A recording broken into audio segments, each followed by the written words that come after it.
जो अपना टॉपिक होगा वो होगा फ्रूट यानी कि फलों के बारे में। मैंने बताया था कि ये वाला भाग होता है परागकोश। क्या होता है ये? परागकोश। और इस परागकोश के अंदर लाखों की संख्या में परागकण होते हैं। ये वाला भाग होता है वर्तिकाग्र।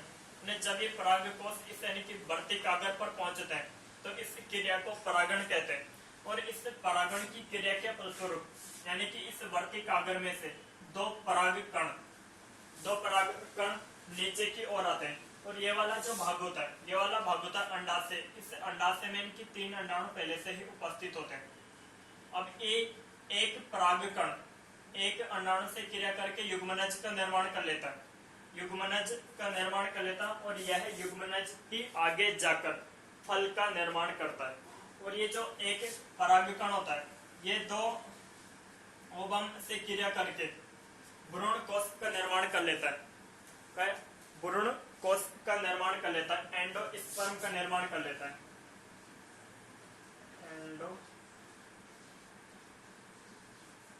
एंडोस्पर्म का निर्माण कर लेता है। और ये जो भ्रूण कोश होता है, ये भ्रूण कोश ही इस युग्मनज को बड़ा होने के लिए पोषक तत्व प्रदान करता है। और ये युग्मनज आगे बड़ा होता है और ये युग्मनज फल का रूप ले लेता है। यानी कि फल पहले छोटा होता है, फिर इनकी धीरे धीरे बड़ा होता जाता है, और इनकी पर वो धीरे धीरे परिपक्व होने लगता है। तो आज का जो अपना टॉपिक है वो किसके बारे में? फलों के बारे में। तो फलों को कई कैटेगरी में बांटा गया है।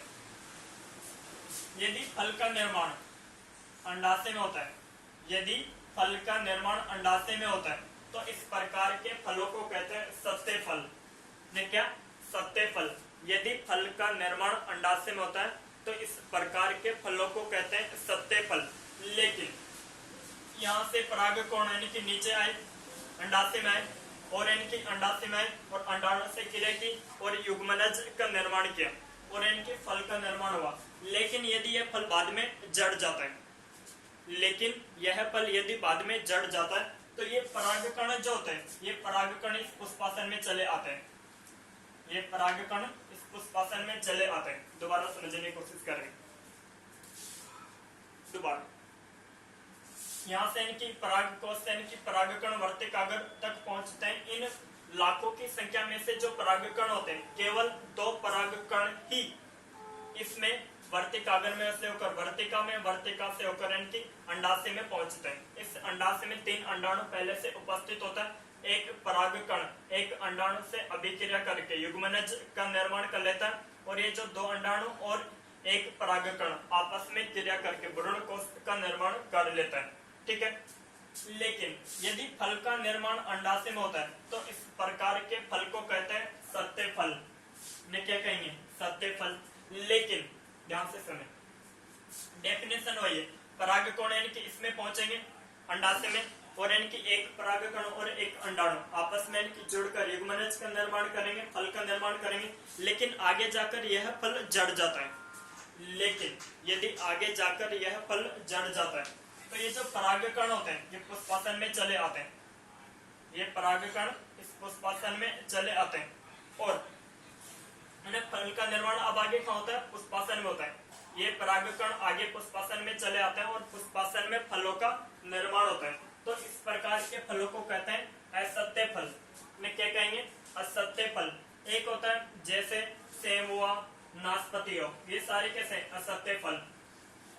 और जैसे अमरूद हुआ, अमरूद के बाद में इनकी मौसमी हुआ, जामुन हुआ, बेर हुआ, और इनकी दुनिया भर आम हुआ, ये सभी के सभी फल कैसे हैं? सत्य फल। तीसरा होता है अनिषेचित फल। ध्यान से सुनेंगे।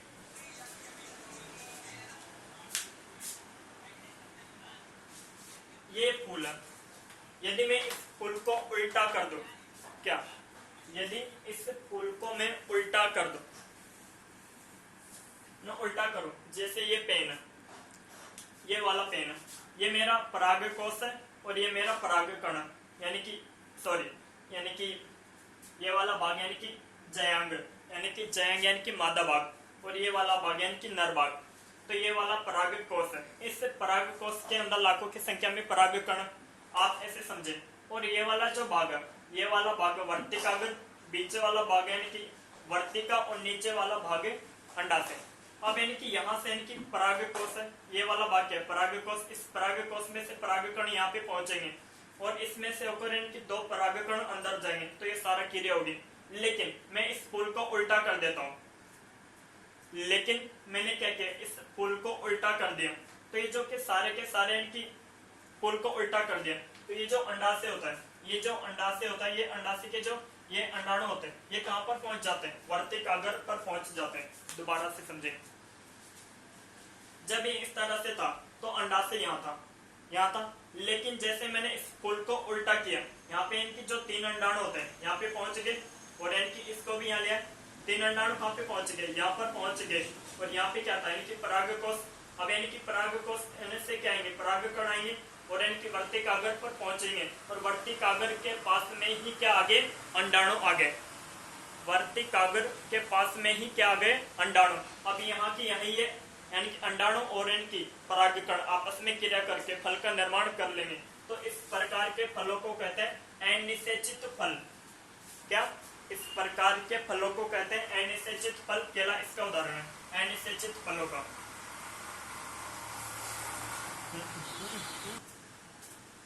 एक और फलों को 3 भागों में और बांटा गया है, एक होता है सरल फल, एक होता है समूह फल, एक होता है संग्रथित फल। यदि जो फूल यानी कि नीचे इनकी जड़ होती है, जड़ के ठीक ऊपर तना आता है, तने से डालियां निकलती है, डालियों से पत्तियां निकलती है, पत्तियों में यानी कि पत्ते निकलती है और फूल आते हैं। यदि एक फूल से एक फल बना, यदि एक फूल से एक फल बना, तो इस प्रकार के फलों को कहते हैं सरल फल। जैसे आम हुआ, जामुन हुआ, आम, जामुन, केला, मौसमी और जितने भी आपको दिखते हैं बेर वगैरह, ये सारे के सारे क्या है, सरल फल। दूसरा होता है समूह फल। क्या, समूह फल यदि एक फूल से एक से अधिक फल बने, जैसे स्ट्रॉबेरी होती है, स्ट्रॉबेरी में क्या होता है कि एक फूल होता है और इस एक फूल से कई स्ट्रॉबेरी आती है, एक फूल पर यानी कि 8-9 स्ट्रॉबेरी आती है, तो वो कैसा हुआ, समूह फल हुआ। जैसे आपने इनकी रुई का बीज होता है, रुई होती है, तो रुई के ऊपर यानी कि वो यानी कि हरा रसा होता है, हरा रसा जब यानी कि परिपक्व हो जाता है और उसको फोड़ते हैं तो उसके अंदर रुई निकलती है, या आप ऐसे समझे, इनकी जो भभूति होती है, भभूति यानी कि जो हवा में उड़ते रहते हैं, यानी कि सफेद सफेद सफेद सफेद, और उनके बीच में एक सफेद यानी कि काला सा होता है, भभूति आप लोग जानते होंगे। तो वो भभूति भी क्या है, वो भभूति भी समूह फल का उदाहरण है। क्या, समूह फल का उदाहरण है। जो पीलू होते हैं, पीलू क्या, पीलू यानी कि पीलू भी समूह फल का उदाहरण है। पीलू में भी क्या होता है कि एक फूल से एक से अधिक फल आते हैं। तीसरा होता है संग्रथित फल। क्या होता है, संग्रथित फल। मैंने क्या बताया था, यानी कि जो फूल होता है, फूल को 4 भागों में बांटा गया। नीचे वाला इनकी जो डंडी होती है उसे पेसियोल कहते हैं, ये फूल का भाग नहीं होता है। ऊपर का होता है जिस पर फूल बैठा रहता है उसे कहते हैं पुष्पासन, और इनकी पुष्पासन के नीचे इनकी छोटी छोटी पंखुड़ियां होती है जिन्हें बाह्य दलपुंज कहते हैं। और इनकी जो फूल लाल फूल है, तो लाल फूल में इनकी क्या होता है, इनकी छोटी छोटी गोल गोल लाल इनकी पत्ती होती है, उन्हें जो ही हमें खुशबू देती है, उन्हें उसके एक भाग को पेटल कहते हैं। इन्हें क्या कहेंगे, पेटल कहेंगे। ले अब इनकी फूल आगे जाकर फल का निर्माण करेंगे। लेकिन यदि जो अंडाशय क्या होता है कि जैसे आप ऐसे समझे,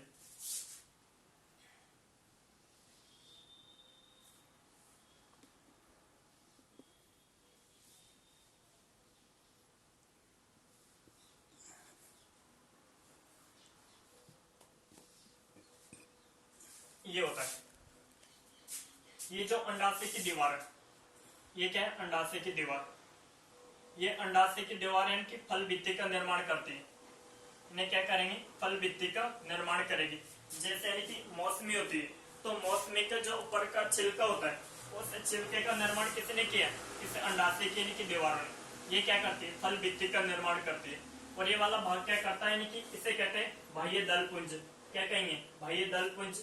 ये बाह्य दलपुंज यानी कि बाह्य दलपुंज यानी कि फूल को सेफ्टी प्रदान करता है, फूल को परिपक्व होने तक यानी कि फूल को बचाए रखता है। लेकिन यदि ये बाह्य दलपुंज और यानी कि बाह्य दलपुंज किसके ऊपर चिपक जाए, यह है बाह्य दलपुंज इस अंडाशय के ऊपर चिपक जाए, यह बाह्य दलपुंज इस अंडाशय के ऊपर चिपक जाए तो जो फूल की जो फल बनेगा उस फल की जो उनकी ऊपर की परत होगी वो और अधिक मोटी बनेगी। दोबारा समझेंगे, ये जो इनकी अंडाशय की दीवारें क्या करती है, फल भित्ति का निर्माण करती है, लेकिन यदि बाह्य दलपुंज भी इस यानी कि फल भित्ति के ऊपर चिपक जाए तो जो फूल का निर्माण होगा वो फूल की जो यानी कि ऊपर की जो परत होगी, झिल्ली होगी, वो अधिक मोटी होगी। कैसी होगी? मोटी होगी। जैसे अनानास होता है, अनानास की फल भित्ति कितनी होती है? मोटी होती है। कटहल होता है, कटहल की भी फल भित्ति क्या होती है? मोटी होती है। ठीक है,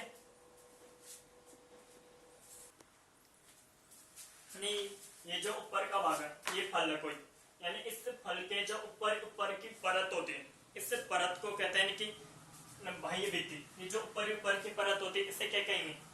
यानी कि ऐसे समझो आप, यानी कि जो प्रत्येक चीज होती है, प्रत्येक चीज के ऊपर एक झिल्ली पाई जाती है। इन्हें क्या पाई जाती है?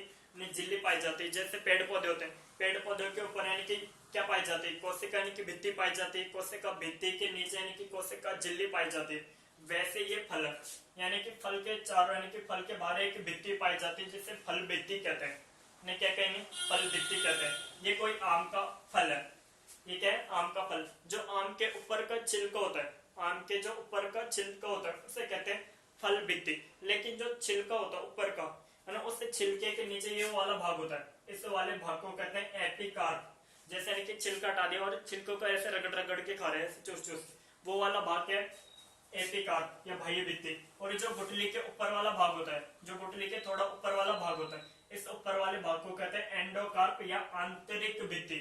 और जो बीच वाला भाग होता है जिसको हम लोग खाते हैं, जो बीच वाला भाग होता है इस बीच वाले भाग को कहते हैं मेसोकार्प या मध्य भित्ति। इसके बाद में हम लोग कल पढ़ेंगे यानी कि ड्राई फ्रूट यानी कि सूखे फल। एक होता है फ्लेशी फ्रूट यानी कि मांसल फल। मांसल फल क्या होता है? यानी कि जिसमें एपिकार्प, मेसोकार्प, एंडोकार्प तीनों का आसानी से पता चल जाए। जैसे यानी कि सेब हुआ, नाशपाती हुआ, केला हुआ, आम हुआ। और इनके ड्राई फ्रूट क्या होते हैं यानी जिनमें इन तीनों चीजों का आसानी से पता नहीं चले। जैसे यानी बादाम हुआ, अखरोट हुआ, काजू हुआ, ये क्या है? ड्राई फ्रूट है। थैंक यू दोस्तों, आगे मिलेंगे कल के वीडियो में। आगे जब तक के लिए जय हिंद।